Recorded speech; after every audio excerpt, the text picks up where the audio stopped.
I think every collector or art enthusiast is coming at it from a specific set of their own motivations. Are you someone who loves craft? Or are you someone who's looking to understand a new culture or a subculture? Sometimes there are even motivations for doing these things that we aren't even aware of.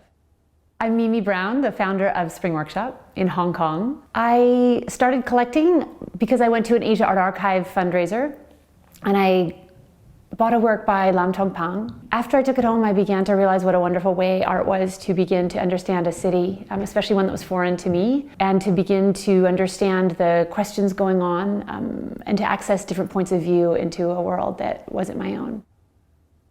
For several years, I continued buying art in Hong Kong specifically, usually in support of nonprofit organizations. And then I realized that I wanted to know more. I think what happened was the dual burden of custodianship as well as the obligation of wanting to show the work and not have it relegated to cold art storage. So I was looking for different ways to engage with art and commissioned 4 artists to come to my home and do site-specific works there. And having them around was such a brilliant process for all of us. Watching them work on a day-to-day basis, those were really magical. I'm originally trained as a musician, and so one of the things I loved is rehearsal and creation. I think Spring Workshop was a natural outgrowth as a next step to move away from collecting objects and have an opportunity to be more involved in the creative process.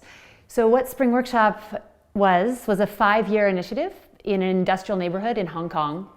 We had a 10,000 square foot warehouse space that had 3 residency studios, a large gallery and exhibition and programming space, as well as 2 kitchens, and a 5,000 square foot terrace where we could host outdoor events as well as dinners.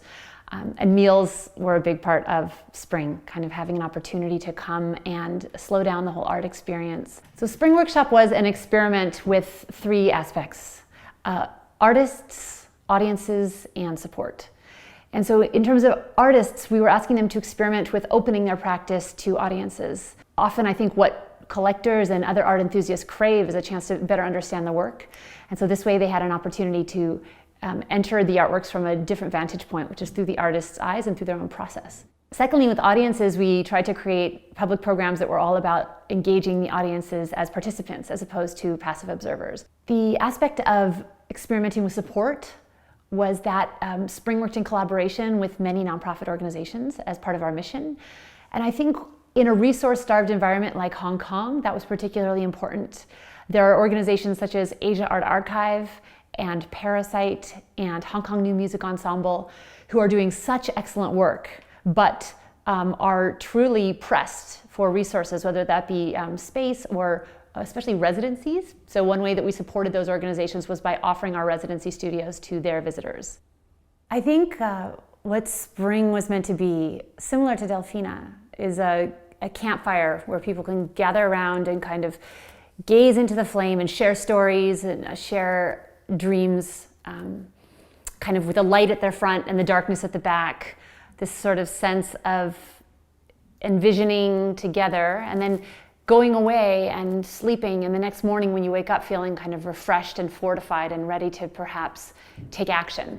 And I hope that what it's left is an energetic footprint on the city and perhaps a sense of encouragement towards collective endeavor, as well as a belief in risk-taking and experimenting, not being worried about what might happen, but kind of forging ahead with the best intentions.